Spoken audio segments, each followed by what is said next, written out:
Okay, thank you very much for being here. Muy bien.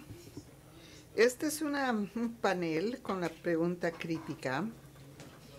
¿Qué hacer con los temas transversales en la salud y lo que significan para la determinante social y con lo que es para la salud, equidad? Bueno, esta discusión de panel estaré acompañado por el doctor Pablo Bus, Heredia, Robinson, Paulo Romo y el doctor David Satcher. Va a ser una sesión de pregunta y respuesta y voy a hacerles algunas preguntas y van a tener entre 8 y 10 minutos, por favor no más de 10 minutos para poder seguir con los otros participantes, y les voy a hacer algunas preguntas claves para que puedan expresar sus opiniones, ideas, orientaciones, y al final vamos a tener una discusión donde voy a invitarles a todos a que participen. Voy a hacer esto en español y en inglés, así que les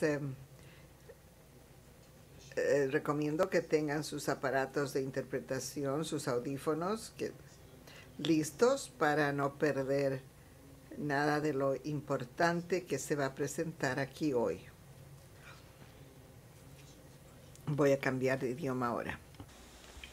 El objetivo de esta presentación es el enfatizar la importancia de los temas transversales y de los determinantes sociales en salud dentro del contexto de la Agenda de Desarrollo Sostenible.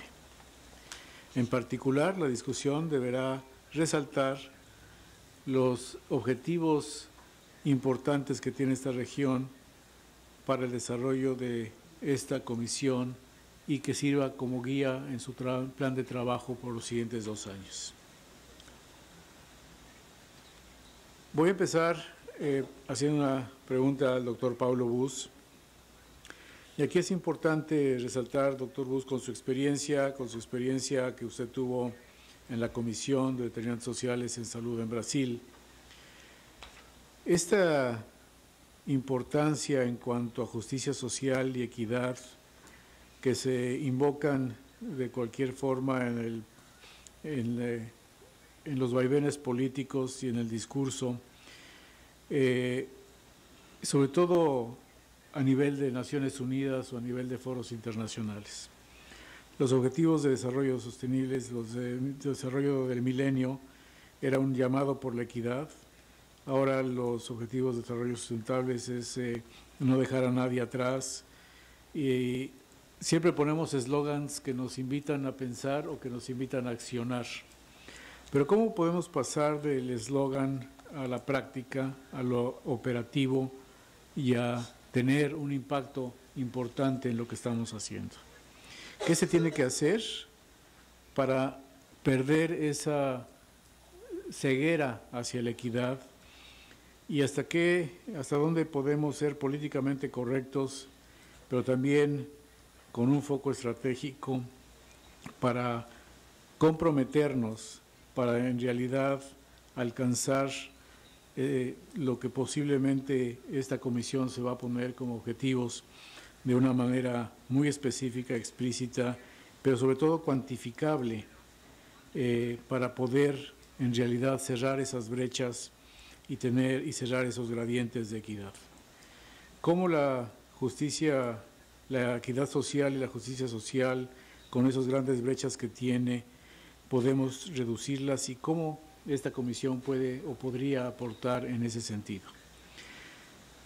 Cómo los ministerios en el sector social y obviamente por nuestro interés el sector salud vamos a poder impactar a estas poblaciones desde la perspectiva de equidad. Doctor Bus. Bueno, muchas gracias, Francisco. Yo continúo con mi no hecho en un, pero todavía no estoy bien voy a hacer un esfuerzo para que me comprendan. Primero, yo creo que el tema de la justicia social y de la equidad está presente en todas nuestras sociedades, en Latinoamérica, en Canadá, en Estados Unidos, es decir, en todos los países de las Américas. El discurso de la justicia social y de la equidad está presente en nuestros países.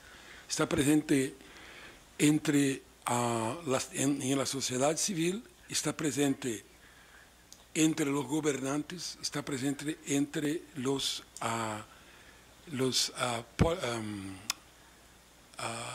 congresos, es decir, entre nuestros legisladores. Con Congreso me refiero a diputados, senadores. Es decir, el tema está presente en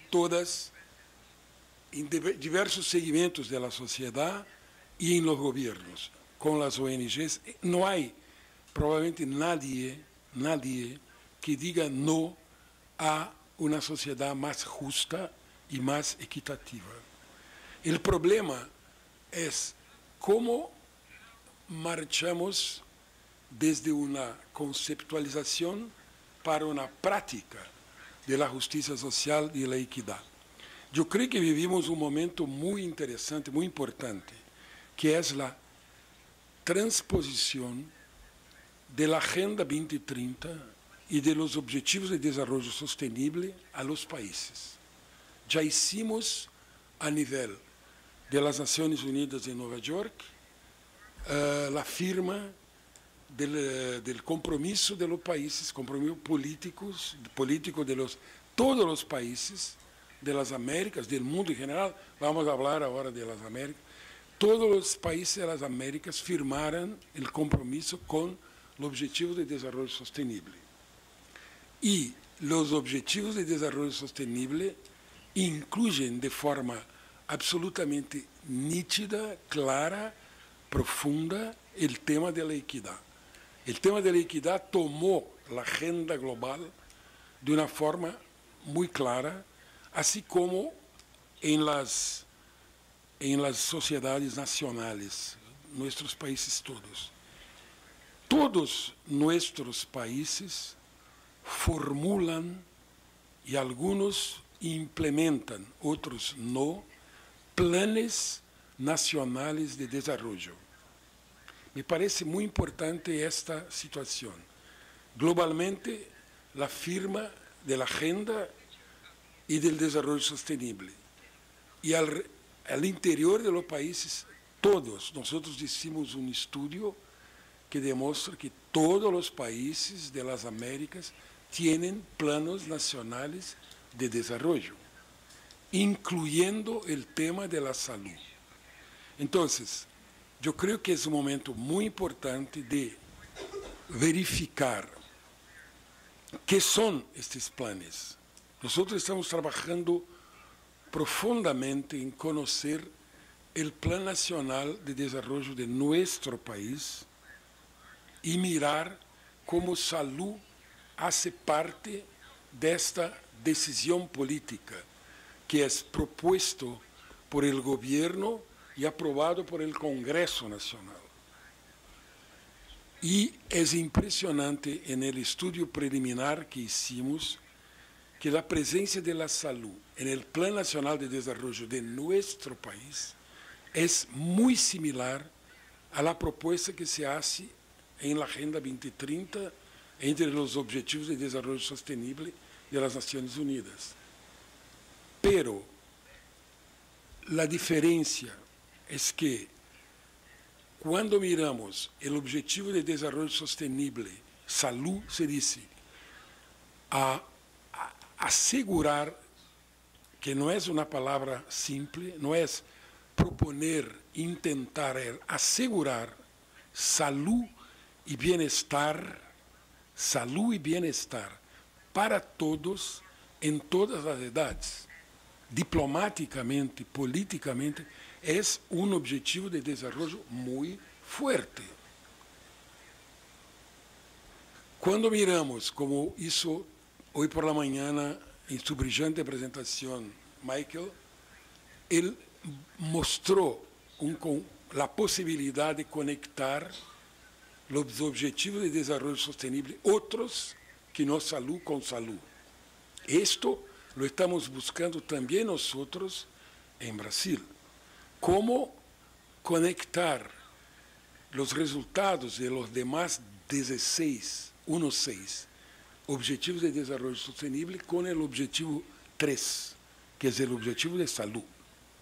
Y para hacermos esto, es decir, para esto implementados adecuadamente, teríamos la posibilidad de una justicia social.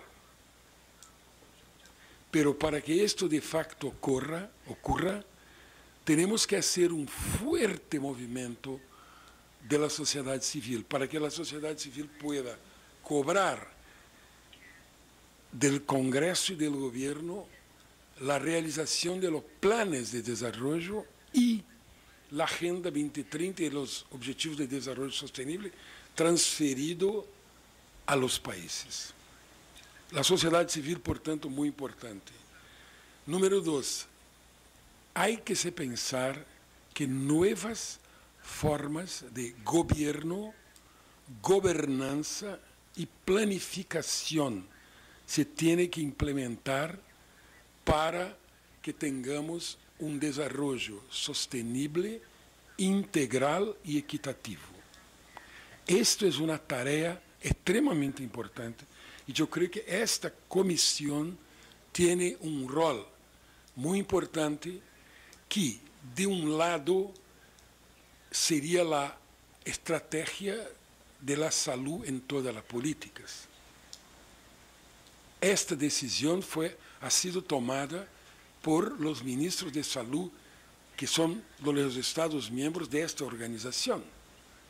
En 2014, 14 o 13, no me acuerdo bien, hubo una decisión de los ministros. La decisión era: tenemos que implementar salud en todas las políticas porque es una forma de garantizar el enfrentamiento de los determinantes sociales. Porque si implementamos los demás objetivos de desarrollo sostenible, estamos enfrentando los determinantes sociales de la salud. Entonces, para que hagamos esto, a mí me parece muy importante que esta comisión tenga como un muy importante foco en identificar formas nuevas de gobernanza capaces de, junto con otros sectores, enfrentar los determinantes sociales de la salud. Una de las estrategias es el tema de Health in All Policies. A mi juicio, es una de las más importantes estrategias y muy bien Francisco hizo, tuvimos un documento suyo en Lancet llamando la atención para esto.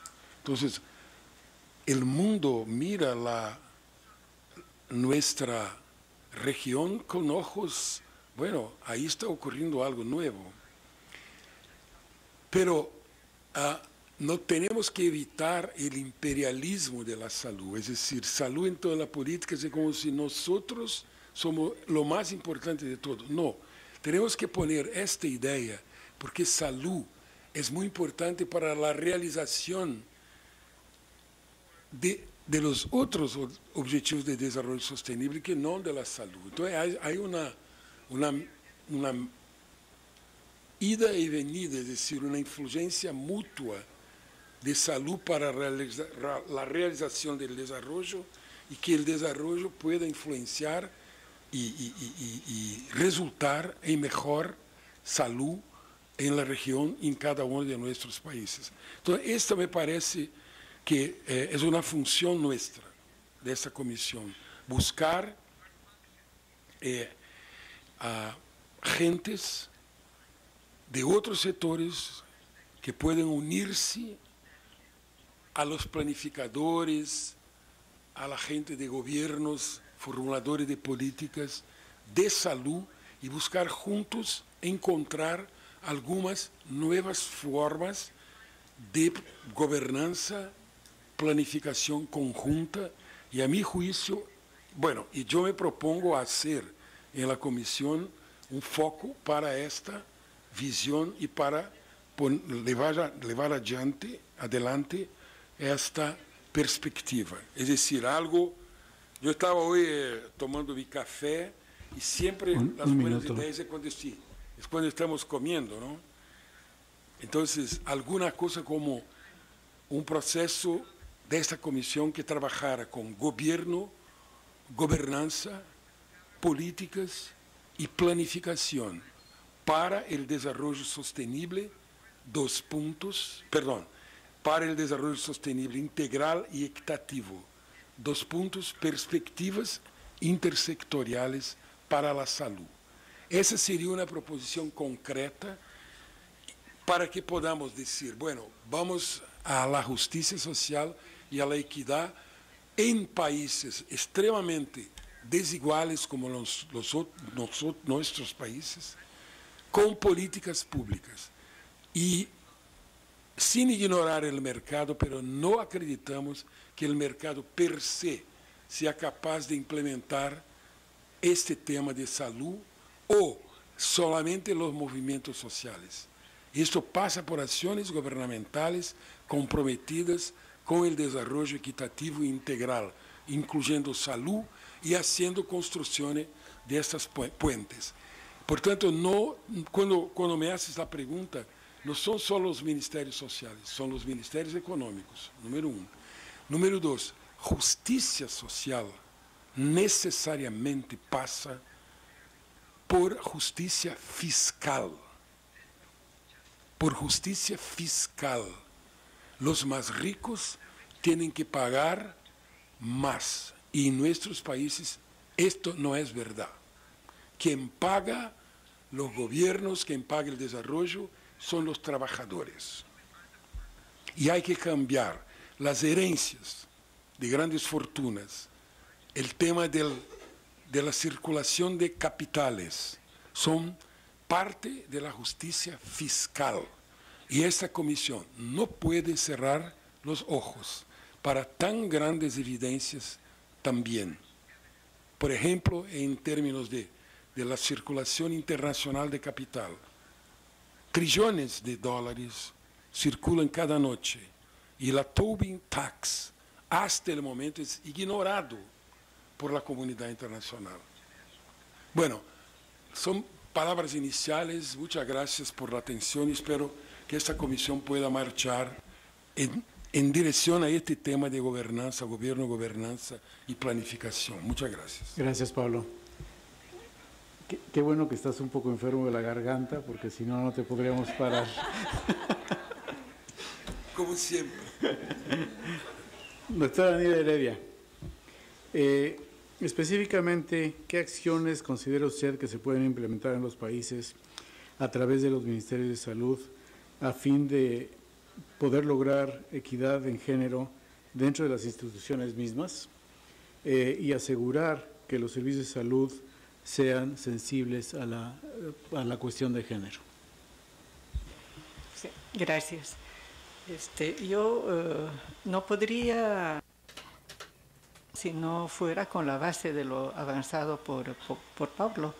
Es decir, el tema de género no está al margen de lo que son las determinantes sociales. Es más, complementan, complican, complejizan este tema de que la inequidad es consecuencia del tipo de cuáles son los elementos que hacen, que determina la salud de las personas y en este caso las mujeres como parte de ese conjunto.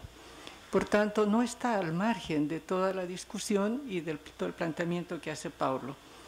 Sin embargo, evidentemente hay un tema que de pronto sale a la luz de manera fuerte y es el tema de género. Y en el ámbito sanitario, siendo no aislado del conjunto de los otros elementos que hacen a educación, que hacen a vivienda, etc., cuando hablamos de género en salud, yo la verdad que siempre me molesta hablar de género como algo específico, como un fenómeno al margen de lo que significa el conjunto de la población. Sin embargo, estamos hablando de particularidades que tiene el género femenino en el tema de salud, del tratamiento en salud. Y yo quiero dividir en dos partes. Una es, en el ámbito sanitario habrían dos partes: quiénes son los servidores y a quiénes estamos sirviendo. Y en el tema de quiénes son los servidores, todo el último tiempo, creo que hay que incorporar el debate sobre el análisis, la investigación de lo que significa la feminización de las profesiones. Es decir, el ámbito médico ha dejado de ser preferentemente de varones, sino que hay un incremento muy importante de mujeres en las escuelas de medicina y al mismo tiempo en el recurso humano que puede ser captado y que es captado.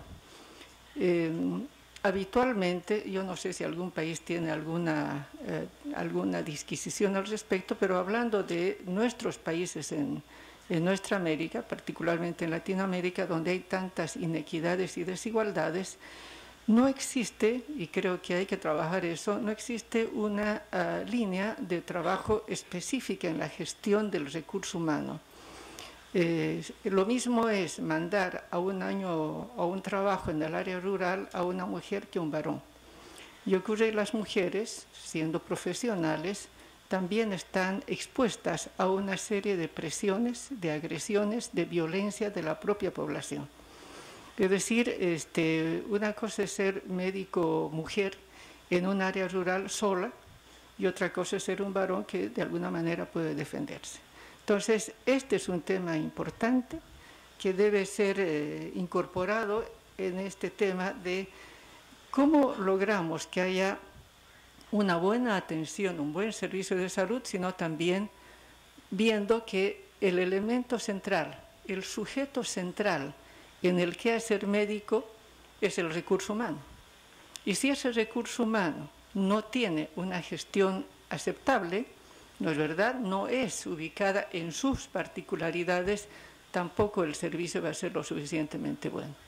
Entonces, yo reitero aquello, creo que un ámbito de investigación es justamente este tema de feminización, y un segundo tema es la diversificación de profesiones en el ámbito de salud. Antes teníamos tal vez muy claro el médico, la enfermera, el auxiliar. Hoy tenemos una gama de profesiones y, reitero, hay una feminización de la profesión. Y por tanto también hay que tener un diagnóstico y una propuesta en gestión para los recursos humanos, que son sujetos y que son la parte central en el quehacer médico y de los sistemas de salud. Este es un tema, y un segundo tema es ya de los derechos de las personas, de las mujeres, tomadas estas como sujetos integrales. Las mujeres no son solo aparatos reproductivos, ¿no es verdad?, sino son sujetos integrales. Entonces, no es suficiente hacer programas de salud sexual reproductiva y, por tanto, tener un programa especial solo para parto, preparto y posparto, sino son sujetos integrales. Y, por tanto, yo considero que las instituciones, los ministerios de salud en particular, necesariamente deben desarrollar programas que vean este tema. Nosotros estamos viendo en el continente un incremento, por ejemplo, de la violencia de género. Ha aumentado el feminicidio. Yo no sé si hay más denuncias o es que realmente haya aumentado el feminicidio. Quisiera no pensar en esto, pero es evidente que en nuestros países ha ido aumentando. Es decir, a medida que las mujeres han logrado tener mayor incorporación, ser reconocido en sus derechos, ocurre que ha aumentado el feminicidio o la violencia contra las mujeres. Y por tanto, yo no encuentro, yo estoy hablando a partir de las realidades de algunos de nuestros países, y es que no hay, inclusive en los diagnósticos, cuál es la razón de una contusión, de un hematoma, etcétera, sino dice, bueno, persona contuso, ¿y cuál es la razón? ¿Cómo lo hizo? ¿Qué pasó? Entonces creo que hay que completar inclusive en los indicadores que tiene cada ministerio y generar programas que sean más integrales. Y termino indicando con lo siguiente, en el tema de género, de ninguna manera puede estar al margen del tema del niño, porque por más que haya igualdad de atribuciones entre el varón y la mujer, en un hogar, sin embargo, los niños siempre, en general, dependen de las mujeres. Y hay momentos en que la simbiosis es tan grande que no podemos tratar el tema de mujer aislado de lo que significa el tema del niño y la violencia hacia los niños. Entonces, creo que los ministerios tendríamos que ver una manera de hacer un análisis mayor, una visibilización mayor, una investigación mayor sobre el incremento de, por ejemplo, violencia de género, cómo los ministerios incorporan indicadores para visibilizar esto y que al mismo tiempo no es los ministerios de salud solos los que deben encarar aquello, sino que es una articulación con otros ministerios que hacen y que tienen que resolver, ¿no? Sea justicia, particularmente justicia y tal vez con otros poderes. Yo dejaría acá como inicio de este tema. Muchas gracias, doctor Heredia, muy amable. Let me move now to English. Yeah. Robinson, a significant... Voy a pasar al inglés y Tracy Robinson. Hay evidencia que muestra que las equidades, recursos, dinero son responsables para la salud y las inequidades en la salud. En su opinión, ¿cómo los derechos humanos regionales e internacionales actúan sobre la base de estas inequidades y cómo podría el marco conceptual de derechos humanos contribuir a la salud y estas inequidades en toda la región de las Américas? Muchas gracias, subdirector. Además de decir que es un privilegio estar acá, también quería reconocer a este augusto público que incluye representantes de países, en personal de la OPS, comisionados, y también veo en el público el subsecretario de la OEA para Derechos Humanos. Y me alegro mucho que ella también esté aquí presente. Y quería empezar al decir que una gama de instrumentos de derechos humanos reconocen las determinantes sociales como violaciones de derechos humanos, específicamente en los derechos sociales, económicos y culturales. Y en las Américas esto incluye instrumentos interamericanos, la Declaración Americana de Derechos y Deberes del Hombre, la Convención Americana y específicamente el Protocolo de El Salvador. Si tomamos la Declaración Americana, que tiene la distinción de ser un instrumento que ya tiene como 70 años y presidió la Declaración Universal de Derechos Humanos, declaró hace casi 70 años, identifica los determinantes sociales como esenciales para conceptualizar los derechos humanos para la salud. El artículo 11 dice que toda persona tiene derecho a la preservación de su salud por medio de medidas sanitarias relacionadas a la alimentación, vestimenta y vivienda al nivel aceptado por los recursos humanos. También a nivel internacional tenemos los derechos culturales y sociales, entre otros, que establecen los derechos humanos al nivel más alto de salud, y un comité sobre los derechos culturales y sociales han hecho muy claro que esto incluye lo que ellos llaman el determinante de la salud. Una parte muy importante del sistema interamericano articula la interdependencia e indivisibilidad de los derechos humanos, sobre todo los sociales y económicos y los que llamamos civiles y políticos. En varias ocasiones la Corte Interamericana ha dicho que el derecho a la vida protegido por el artículo 4 de la Convención Americana protege, y cito, el derecho de tener acceso a las condiciones que garantizan una vida decente, y esto incluye la adopción de medidas positivas que previenen la variación de este derecho a la vida. La Corte también ha dicho que los estados en las Américas tienen un deber de asegurar que las personas tengan un derecho a una vida digna, o lo que llaman vida digna.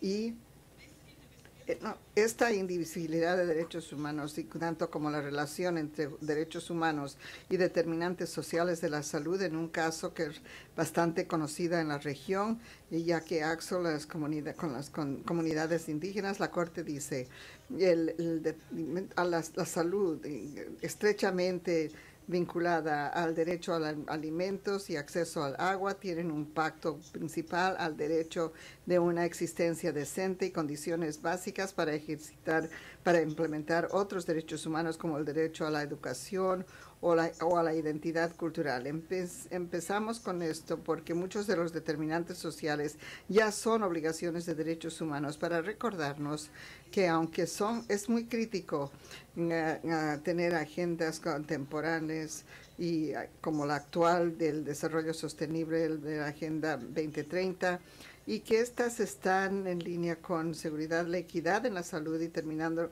con las inigualdades, y no debemos de echar a un lado los derechos humanos como un marco básico que concreta los estándares y la responsabilidad de nuestra búsqueda de justicia social. Bueno, la pregunta de cómo los marcos conceptuales y legales apoyan la reducción en salud y desigualdades. Primero, a nivel conceptual, los derechos humanos, que son interdependientes e indivisibles, que reconocen la intersección de axis de desventajas y discriminación, son un enfoque integrado para entender la desigualdad en la salud, que se necesita para el desarrollo, pero es un enfoque integrado para empezar.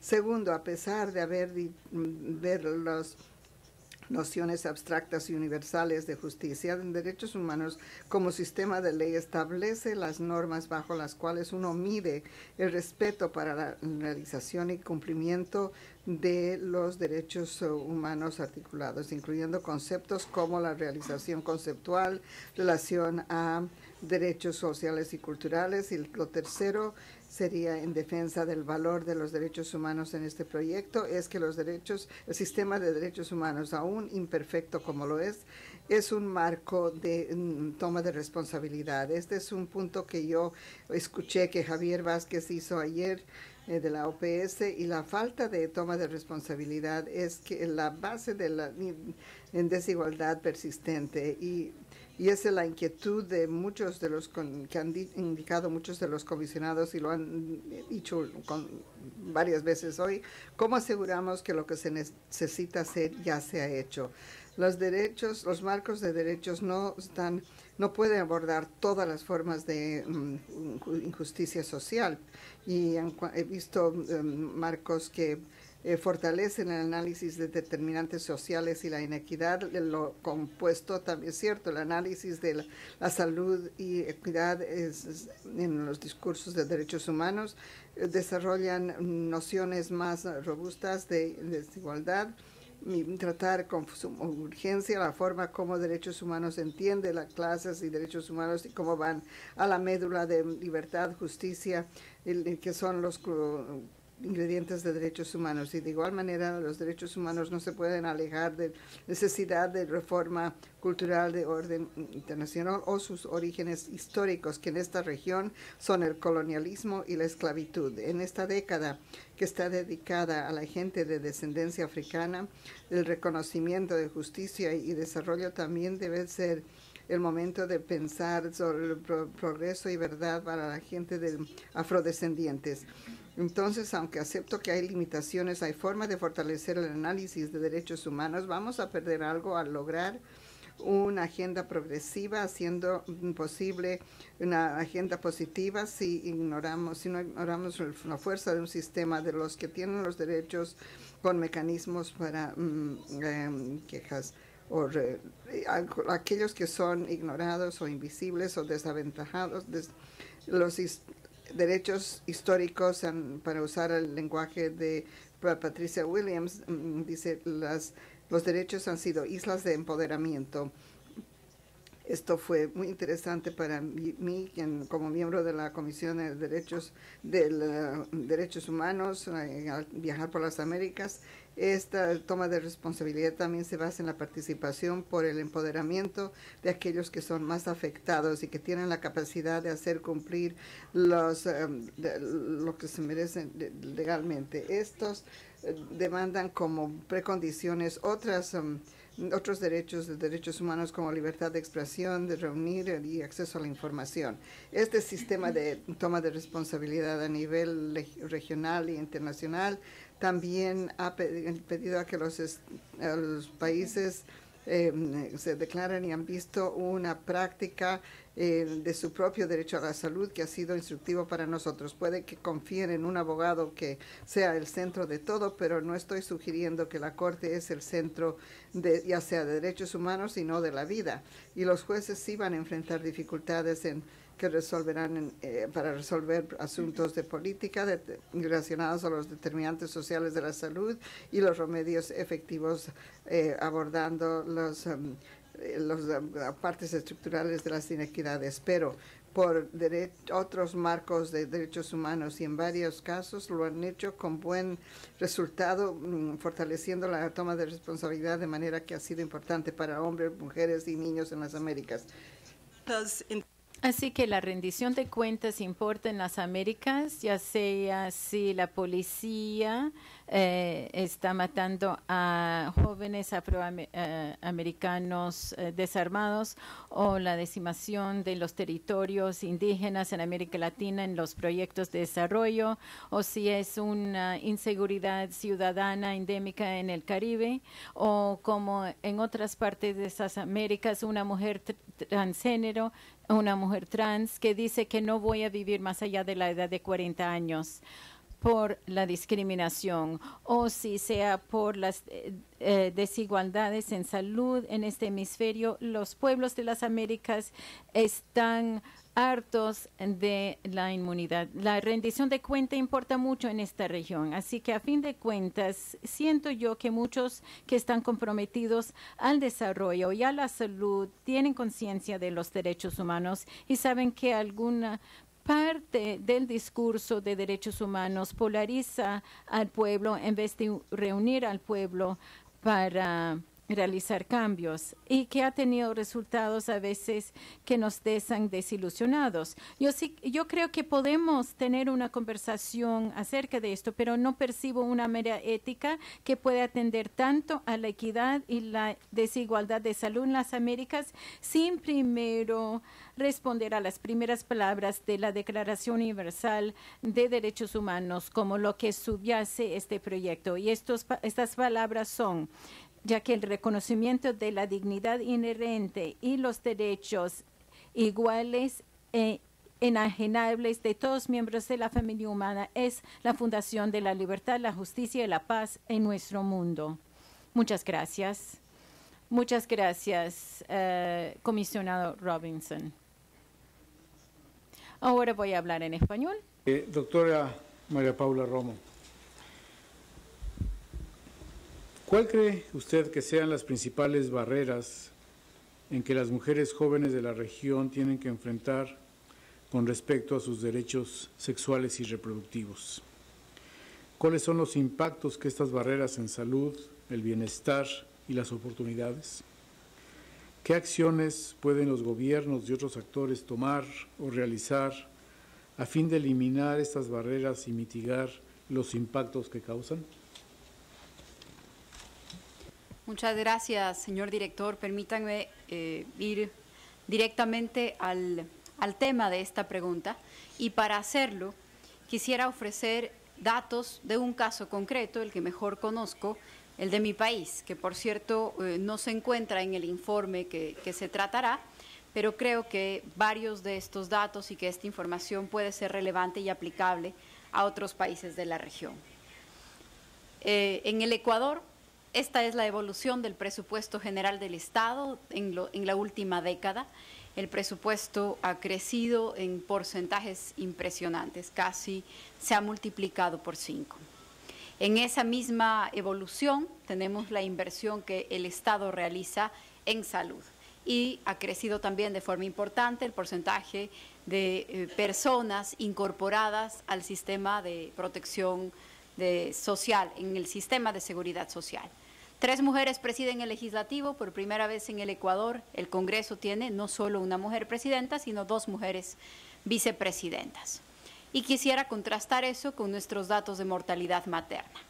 Hemos pasado en el 2005 al 2014, hemos subido casi 10 puntos en nuestra tasa de mortalidad materna en el Ecuador. El embarazo adolescente, la tasa por cada 1000 adolescentes comparada con países cercanos en la región, el Ecuador tiene 76 embarazos adolescentes por cada 1000 personas, por cada 1000 jóvenes, mientras nuestros vecinos, Colombia y Perú, tienen 52 o 50 respectivamente, Chile 48, Brasil 67, México 63. El Ecuador está en el tercer lugar en la región. La primera causa por la que niñas de 10 a 17 años acuden a un hospital en el Ecuador es el parto. El 20% de partos que suceden en el Ecuador son de mujeres de menos de 19 años. Al mismo tiempo, hasta enero del 2016, 74 mujeres fueron procesadas por aborto en el país. Solamente en los últimos 2 años, por primera vez en nuestra historia, en este mismo contexto. Y aquí quisiera detenerme para comentarles un estudio de un porcentaje de estos casos. En el primer año de aplicación del nuevo Código Penal estudiamos los procesos que se habían iniciado por primera vez en nuestra historia republicana en contra de 58 mujeres, varias de ellas menores de 18 años. 14, mientras duró el estudio, 14 fueron ya sentenciadas. Esta es la primera vez que esto sucede en el Ecuador. Y ustedes se preguntarán qué cambió en el Código Penal. Y por eso este caso me parece relevante, porque no cambió nada. El nuevo Código Penal no cambió nada sobre los casos en que es punible la interrupción de un embarazo en el Ecuador. Lo que cambió fue el discurso político sobre el tema, y entonces un asunto que no había estado en primera plana se convirtió en un asunto de primera plana. El presidente amenazó con renunciar si se eliminaba la sanción penal para abortos en caso de violación. Fueron sancionadas 3 legisladoras que habían propuesto, parte de las que habían propuesto el tema. Las 3 aceptaron la sanción, pidieron disculpas, se retiraron del legislativo durante un mes y se aprobó el Código Penal con la exacta norma que ha tenido durante los últimos 100 años. Y esos 58 primeros casos que analizamos, todos, el 100% de los casos, los denunciantes fueron médicos en hospitales públicos que llamaron a la policía para entregar a las mujeres pobres que habían asistido al sistema de salud pública y que iban por abortos mal practicados, que por cierto hasta el año pasado era la primera causa de ocupación hospitalaria pública de mujeres en el país. Si no es la inversión en salud, y si no es la presencia de las mujeres en la generación de políticas públicas, y si no es la legislación, ¿qué nos queda como causa? ¿Qué nos queda como barreras que impiden que las mujeres ejerzamos nuestros derechos reproductivos, nuestros derechos sexuales y reproductivos en las Américas? Yo quisiera ofrecer entonces una respuesta a esa pregunta. Y creo que tenemos un asunto muy grande por delante y muy difícil de tratar por delante, pero la cultura, las ideas, los prejuicios, los roles, la división sexual del trabajo, el sexismo y la misoginia de quienes toman las decisiones, de los prestadores, de los servidores públicos, de los operadores de justicia, son los que definen también la salud de las mujeres, su oportunidad de vivir con dignidad, su oportunidad de vivir con salud y con derechos, porque en las Américas uno de los temas centrales que van a ser decisivos para otros determinantes sociales en salud tiene que ver con el embarazo y el parto, tiene que ver con la edad de los embarazos y de los partos, con el acceso a salud sexual y reproductiva, con el acceso a métodos anticonceptivos, con la posibilidad de tomar decisiones y además con la libertad con la que se toman esas decisiones. Cuando tenemos estadísticas de niñas embarazadas entre los 10 y los 14 años, pues no solamente se trata de decisiones de salud, sino se trata de decisiones de libertad y están vinculadas con la violencia en contra de las mujeres, que es algo que también se ha mencionado en este panel.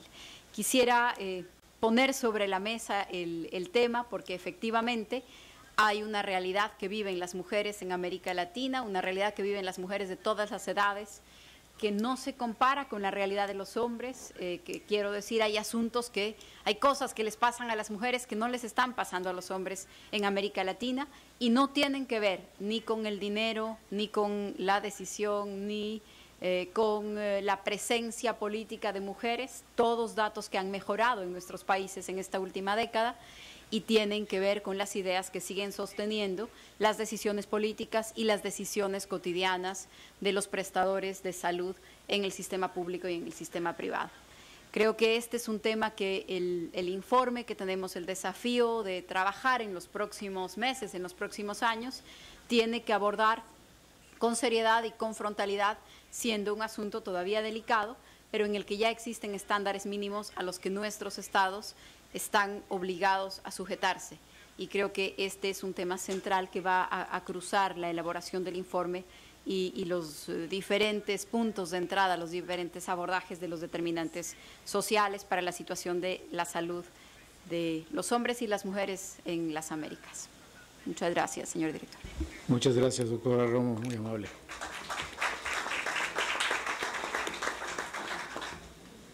Dr. Satcher, as an expert in equity, ethnicity, Doctor Satcher, como experto en equidad y derechos humanos, usted ha sido campeón de la causa a favor de la igualdad en salud, especialmente en Estados Unidos de América. ¿Cómo percibe usted la Comisión para eliminar las inequidades en salud y también los determinantes socioeconómicos de la salud? ¿Cómo podemos mejor trabajar a través de política entre los estratificadores y los determinantes sociales de salud? ¿Qué percibe usted que sean los determinantes de salud más importantes entre las minorías étnicas y los que impiden la acción? ¿Y cómo podemos alcanzar esta equidad en salud? Bueno, muchas gracias por su presentación. Me di cuenta de que perdí mucho al no estar presente ayer, pero aprecio mucho sus elogios al presentarme anteriormente. Solo quisiera decir un poquito acerca de mi vida y mi experiencia en Estados Unidos. Creo que esto es pertinente a la conversación mundial y también, o especialmente, para los objetivos de desarrollo sostenible. Yo crecí en el estado de Alabama durante uno de los peores periodos de segregación y discriminación, y esto tuvo impacto directo sobre mi propia familia. Crecí en una pequeña finca y no teníamos acceso a servicios de salud, y yo fui víctima de esto. Yo tuve pertusis desde un momento muy temprano, y el único médico negro finalmente aceptó llegar a la finca para verme, y él estaba comprometido, pasó todo el día conmigo, pero cuando salió dijo a mis padres que yo no iba a sobrevivir. Y creo que fue interesante que, aunque este médico haya sentido así, él no pudo ingresarme al hospital debido a la segregación. El hospital no aceptaba pacientes africanoamericanos, pero esto fue el comienzo de mi experiencia. Evidentemente sobreviví. Y la cosa que yo quise hacer fue conocer al doctor Jackson, que había dedicado tanto tiempo a mí, y mis padres me dijeron que cuando yo cumplía 6 años me iban a llevar al pueblo para conocerlo al doctor Jackson. No lo conocí porque murió a los 54 años de un derrame, pero a la edad de 6 años yo decía a todo el mundo que yo iba a ser médico como el doctor Jackson. No tenía la menor idea de qué estaba hablando. Nadie de mi familia había ni siquiera salido del bachillerato, pero yo estaba tan cierto de eso como cualquier cosa en mi vida. Y yo puedo compartir algunas de los, no voy a entrar en los detalles de mi vida, pero sí voy a comentar sobre la segunda etapa de mi vida, que fue llegar a la Universidad Morehouse durante un periodo de gran actividad a favor de los derechos civiles. Nosotros juntos con Martin Luther King caminábamos desde el campus de la ciudad universitaria a su iglesia cuando él estaba presente para predicar. Así que yo comencé a trabajar en el movimiento estudiantil. Fui detenido 5 veces y una vez me mandaron a la prisión. Y llegué a ser un gran admirador de Martin Luther King Jr., y esa clase de liderazgo, pero también quería estudiar medicina y siempre llevaba mi libro cuando me encarcelaban. Luego, por supuesto, sí llegué a estudiar en la Facultad de Medicina y de salir y ser un líder en la medicina. Cuando examino mi vida, yo percibo 3 etapas pertinentes a lo que estamos viendo aquí. La primera etapa fue cuando yo era víctima. Y se puede hablar de esto todo el día, si se quiere. La segunda etapa tan importante fue la etapa de enfrentamiento, en donde junto con el liderazgo de Benjamin Nace y Martin Luther King Jr. y otros, aprendí a enfrentar el racismo y de ser parte del movimiento de atender esto, tanto en las calles como en los tribunales. Avanzamos mucho, cambiamos las leyes y yo llegué a sentirme muy bien por la capacidad de enfrentar la injusticia y desigualdad. Pero cuando salí de la Universidad Morehouse me di cuenta que tenía la responsabilidad de ser líder en la medicina y no solamente ser un médico. Y esto me ha orientado en mi vida y carrera desde este entonces. Nunca buscaba cargos ni posiciones, pero creo que mi compromiso para brindar liderazgo para que la medicina y la atención en salud sirviera a todo el mundo me llevó a esto. Logré ingresar en el gobierno, no lo había intentado, pero conseguí la atención de Bill y Hillary Clinton y me nombraron como director de CDC y luego como cirujano general y subsecretario de salud. En 2000 pude dirigir el plan de salud para el año 2010. En cada década, a partir de los años 80, sacamos un plan para los próximos 10 años. Esto comenzó en el 80. En enero de 2000 tuvimos un plan que se llamaba Personas Saludables para 2010. Con este plan, por primera vez como nación, nos comprometimos a eliminar las desigualdades en salud. Había otro objetivo que a veces se olvida, y ese objetivo fue mejorar no solamente los años, la esperanza de vida, sino también la calidad de los años en que uno vive.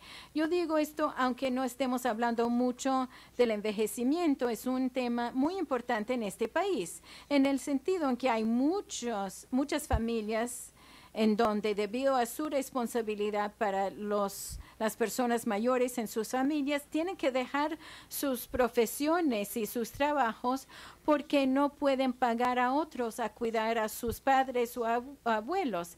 Yo también estuve en el grupo de estudio de Alzheimer's. En 2010 calculamos que había más de 15 millones de estadounidenses que estaban brindando atención para sus familiares mayores.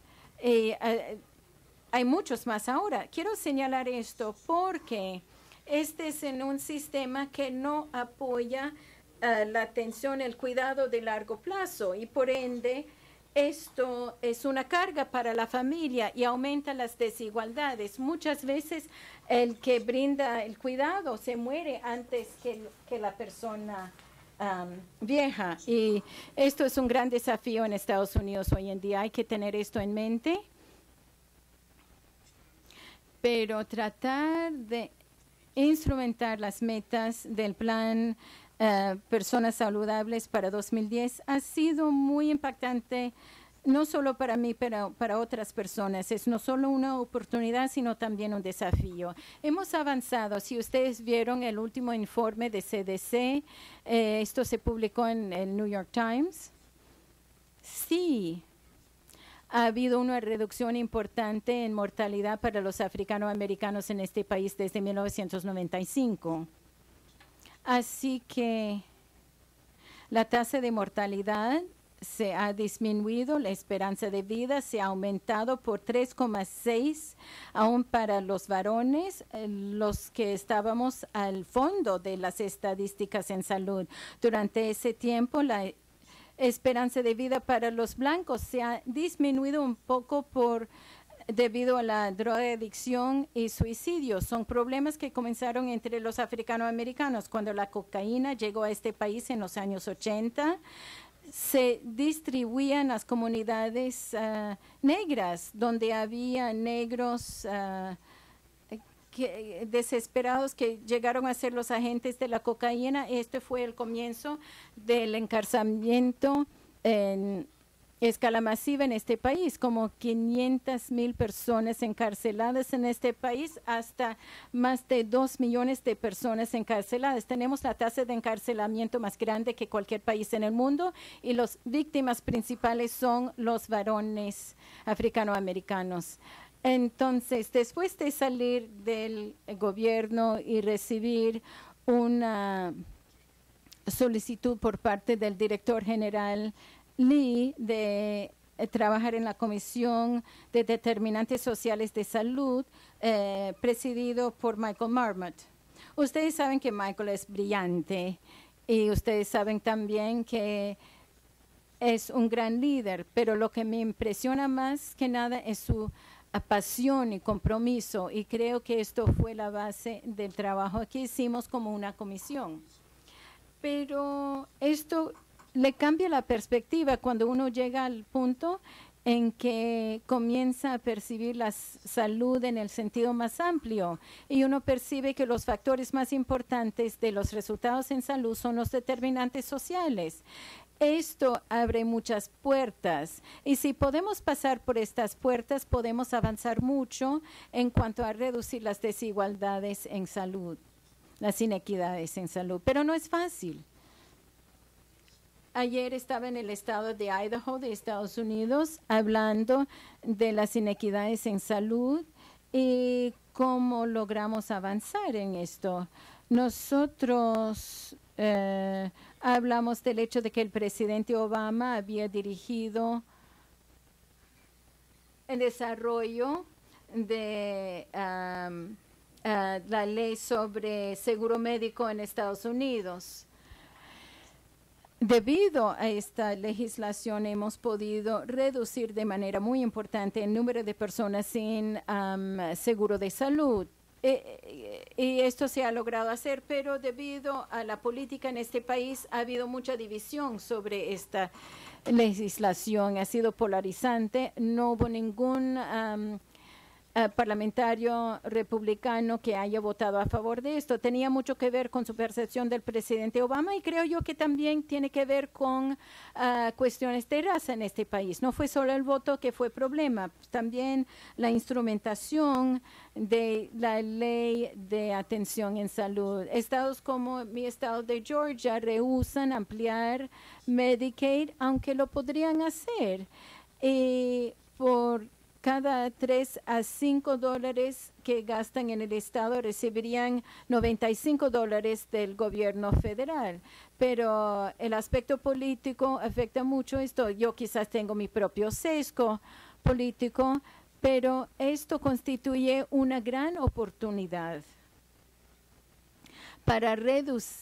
para mejorar de manera dramática el acceso a la atención en salud de buena calidad. Pero esto está totalmente vinculado con cuestiones de raza y racismo. La doctora Kamala Jones es presidenta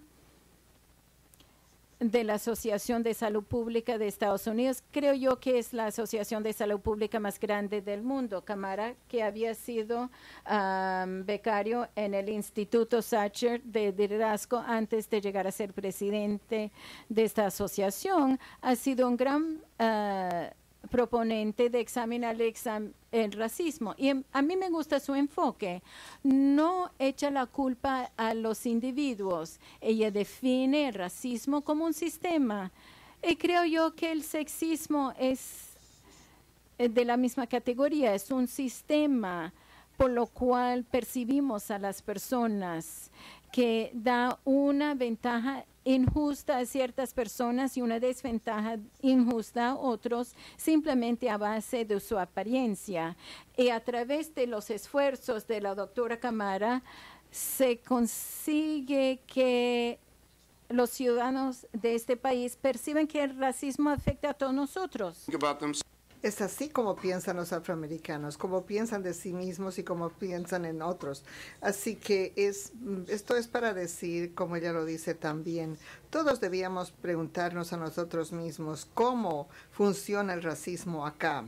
Y yo creo que en una declaración muy profunda de Tracy Robinson, esta pregunta es crítica para lograr los objetivos de desarrollo sostenible. Debemos preguntarnos cómo está funcionando el sexismo acá, si vamos a lograr progreso y superarlo y lograr un desarrollo sostenible.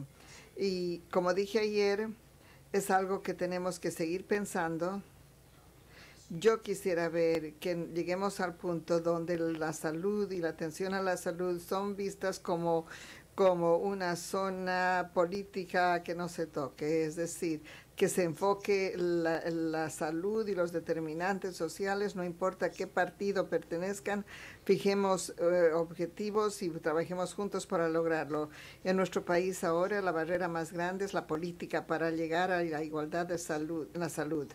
Tenemos muy lejos todavía, y esto no solo se aplica a los Estados Unidos, sino que al enfocar los objetivos de desarrollo sostenible debemos preguntarnos salud en todas las políticas y también cómo podemos eliminar la política que a veces son barreras para lograr la salud. Muchas gracias. Thank you, Dr. Gracias, doctor.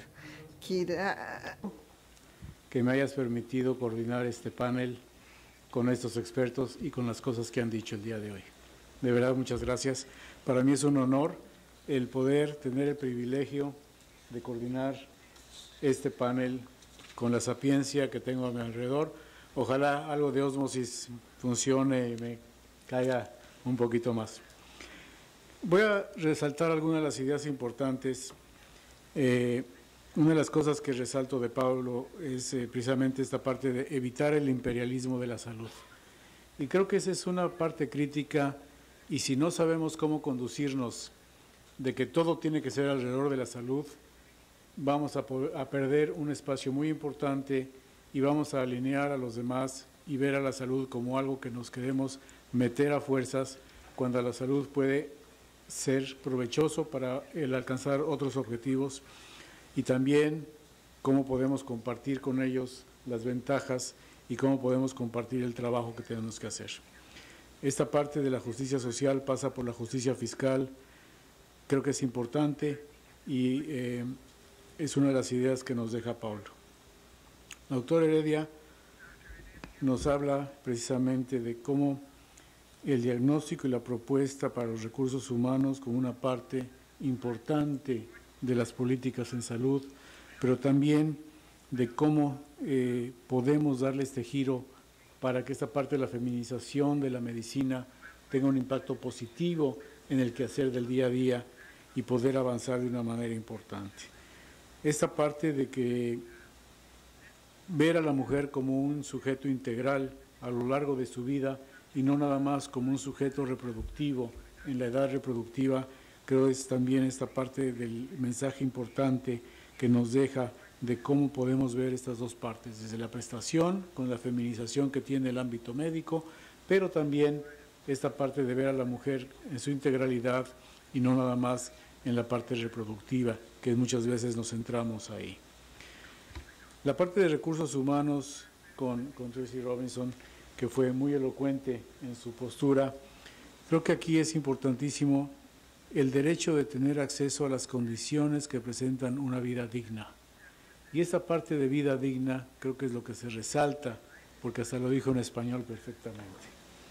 La vida digna, ¿cómo lo podemos lograr y cómo podemos facilitar a que la gente tenga esa vida digna con todos los derechos humanos? Y esa definición que dice ella, que desde lo legal se hacen las definiciones de derechos humanos para facilitar el acceso a los determinantes sociales. Creo que esa parte es importante resaltarla porque esto a la vez implica esta dificultad de los jueces en legislar sobre los determinantes sociales cuando no tienen la capacitación y quizás tampoco la comprensión desde el ámbito social, pero quizás se quedan en lo legal nada más y quizás hay que hacer ese puente de ayudarles a entender esa parte social y las implicaciones que pueden tener. El caso que nos presenta la doctora Romo en Ecuador creo que habla por sí solo. Cómo la parte cultural, pero también con una parte de machismo muy embedido en la población, sigue poniendo barreras para los derechos sexuales de la mujer.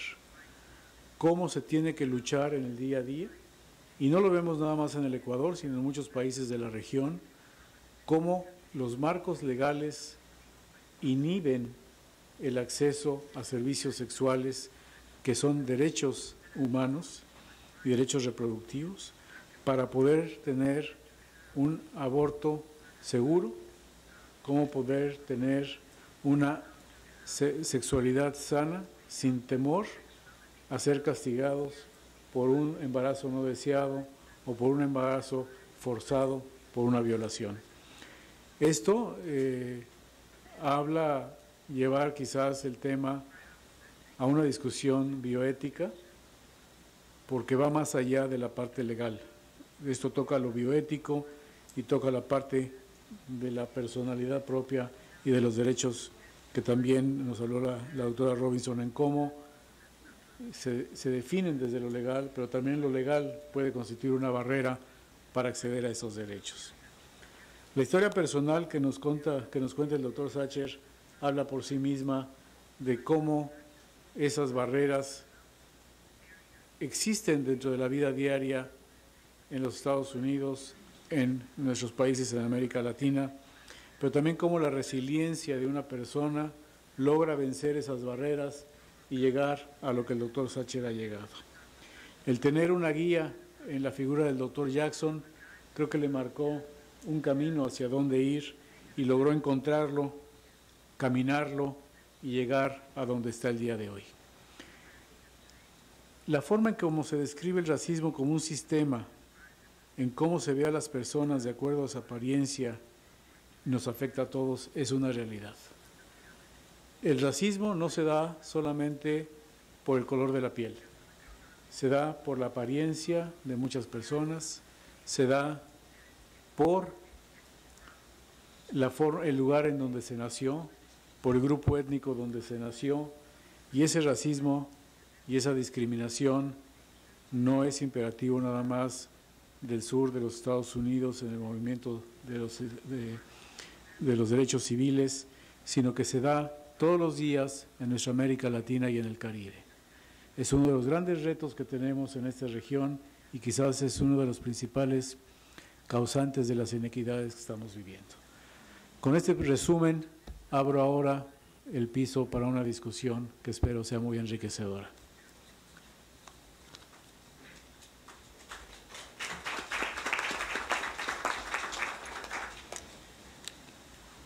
¿Quién empieza? Por favor. Si se acerca el micrófono, ¿está amable?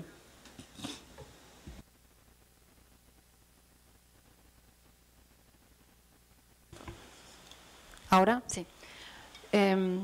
Muchas gracias por las presentaciones. Me llamo Arachu Castro, soy profesora de Salud Pública para América Latina en la Universidad de Tulane, en Nueva Orleans.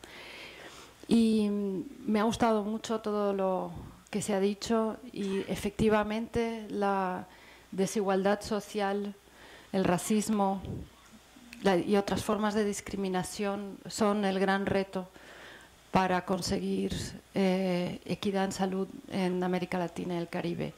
Pero hay un elemento que quería añadir que estoy convencida de que requiere que pueda discutirse más a menudo, y es el racismo y la discriminación y el sexismo que ocurre en el interior de los establecimientos de salud. La doctora de Ecuador lo explicó muy bien en el tema de la atención postaborto.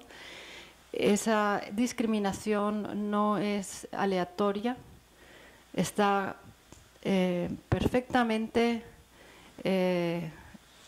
encapsulada dentro de los establecimientos públicos, donde sabemos que son las personas que tienen mayor pobreza, las personas que son mayor predominantemente de una minoría étnica, sobre todo en mujeres, se añaden todos, se confluyen todos estos factores, y es muy importante entender que parte de los peores resultados en salud que suceden en poblaciones indígenas y afrodescendientes es también por lo que ocurre en el interior de los establecimientos de salud.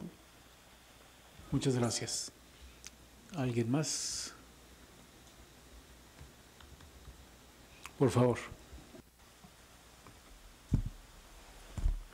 Bueno, un poco ubicándonos en el contexto del trabajo de la comisión, digamos que lo que invita a las exposiciones que acaban de hacer es a revisar el tema de cuando estamos hablando de la medición de las inequidades, cómo vamos a ubicar cosas que no se pueden medir, que hay que valorarlas. Por ejemplo, en estos enfoques, por ejemplo, todo el tema de género, todo lo que, digamos, acaba de mencionar María Paula, es, digamos, bastante complejo llevarlo a cantidades cuando son hechos absolutamente significativos que con uno solo que ocurra ya amerita una política.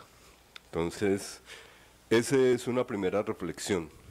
Lo otro es, digamos, ver cómo estos elementos que en lo académico los presentamos un poco cada uno por su lado, en la realidad concreta se pueden ubicar en una sola persona.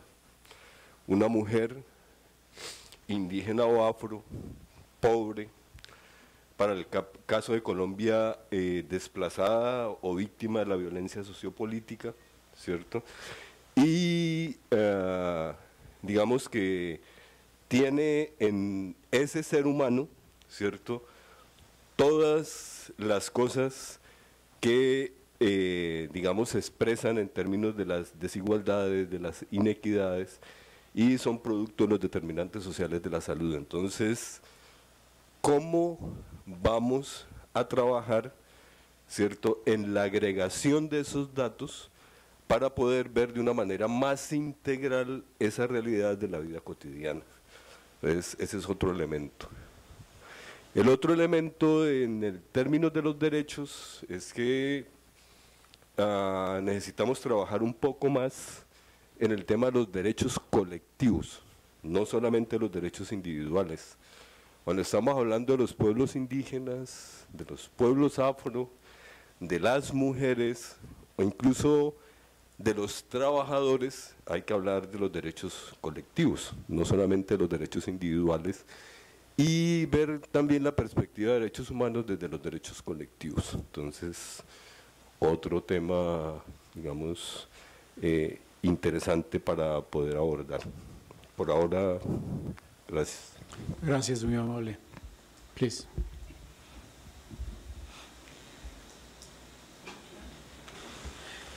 I'm from Argentina, but I'm going to talk in English. Soy de la Argentina, pero voy a hablar en inglés. Yo vine de la Argentina a la universidad hace unos 30 años y como parte de un programa de intercambio de líderes de todo el mundo, y tuve el placer de trabajar en Filadelfia en un programa afroamericano para niños. Y fue mi primera vez, ustedes saben que Argentina es un país muy homogéneo, y fue mi primera vez de conocer afroamericanos o gente de otro color, y tuve que aprender sobre el racismo y discriminación y Martin Luther King, porque en mi vida en Argentina, aunque había represión política, no se habló de esos temas en la universidad. Se enfocaba más bien en una capacitación psicológica. Para mí me llamó mucho la atención notar que hace unos años hubo una guerra de pandillas por drogas, y ese fue el principio de los 80, como usted mencionó. Y gradualmente, con programas sociales y actividades de los gobiernos locales, esta violencia ha disminuido. Entonces, a través de los años, he visto y trabajé, saqué mi doctorado en la Universidad de Temple, y he visto una disminución con el gobierno de Clinton, y un aumento de posibilidades económicas para minorías. Hubo una disminución del nivel de violencia. Yo he estado trabajando activamente en la comunidad de Filadelfia con adultos y niños, a los niños en sus hogares y a los mayores dentro del programa. Y lo que yo he visto es que en un aumento de violencia debido a las drogas. Todos los días o cada 2 días hay una madre o abuela o un pariente que viene y me cuenta que uno de su familia, uno joven, había sido muerto con todo lo que está causando eso a las madres. Y otra cosa que me pareció muy alarmante es que yo crecí en un país donde yo era parte de un proceso de indoctrinación debido al comunismo, y con la idea de poner a Perón, que estaba en España, de vuelta en el gobierno. Y yo, como persona joven, participé en ese proceso. Entonces, lo que estoy viendo ahora, que me preocupa mucho, es que hay un gran esfuerzo de ir a las cárceles y convertir, sobre todo, a gran cantidad de afroamericanos que están en la cárcel, a la religión musulmana. El bautizo ya no es una religión que daría una identidad fuerte para ese grupo poblacional. Entonces, cuando salen de la cárcel, se van a la casa y se están convirtiendo a las mujeres y luego los niños en la religión musulmana. Es una gran cantidad de afroamericanos y también latinos, sobre todo los latinos de Puerto Rico y la República Dominicana. Entonces, lo que yo estoy viendo es un proceso de tener musulmanes rebeldes en una comunidad nacida acá, que en el futuro, si no abordamos esta situación, el enemigo no va a ser de musulmanes de otros países, sino van a estar en nuestra propia tierra, nacidos y educados en Estados Unidos, y que se están rebelando contra la desigualdad. Y es por eso que me parece que es muy importante estas reuniones y las conclusiones y el impacto que podemos tener, no solo en América Latina, sino también aquí entre Washington y Filadelfia y en esta zona del noroeste. Doctor Sacher, ¿quiere usted comentar? Gracias. Solo quería decir que yo creo que muchos de los jóvenes que terminan en la cárcel en realidad están buscando un hogar, están buscando algo o esperanza, que les den esperanza para el futuro. Y la religión musulmana no es la única que han adoptado, depende de quién puede dedicarles el tiempo. Y ha surgido algo bueno de esto. Malcolm X fue convertido en la cárcel y creo que volvió y dijo algo bueno. Fue en realidad no violentos y se les da esperanza en Harlem y otros lugares. Así que yo no culparía a la religión. Yo sé que no quiso decir eso, pero estar conscientes que hay otras religiones también que la gente en la cárcel ha oído y les han dado esperanzas. Y es bueno que lo hagan, porque si no salen de la cárcel vuelven a las calles y las drogas y lo que sea. Entonces quiero estar seguro que no sobrecarguemos a la religión musulmana, porque hay gente que está muy madura para ser convertidos y hay algo de bueno que ha surgido de esto. Doctora. Quisiera reaccionar a uno de las observaciones que se hizo, precisamente en el interés de vincular los temas de este panel con la tarea del informe. Y creo que efectivamente lo que José trajo sobre la mesa del tema de que estas historias o estos datos o estos casos pueden no estar reflejados en la estadística. Es decir, 74 mujeres encarceladas o procesadas penalmente en el Ecuador tal vez no son estadísticamente relevantes. 18 mujeres procesadas en El Salvador por abortos espontáneos el año pasado. Si es que uno lo mira desde la estadística, podría hacerse invisible en un informe como el que tenemos la tarea de realizar. Y por eso creo que es muy importante, y yo quisiera retomar y resaltar lo que se dijo en una de las intervenciones, que el darle un aporte sobre lo cualitativo a este informe va a ser clave para poder reflejar algunas de las realidades más sensibles en América Latina. Creo que este es un tema importante, que estos casos pueden convertirse en indicadores de lo que sucede en América Latina, en las características de las barreras que impiden la realización de los derechos. Y yo agregaría algo.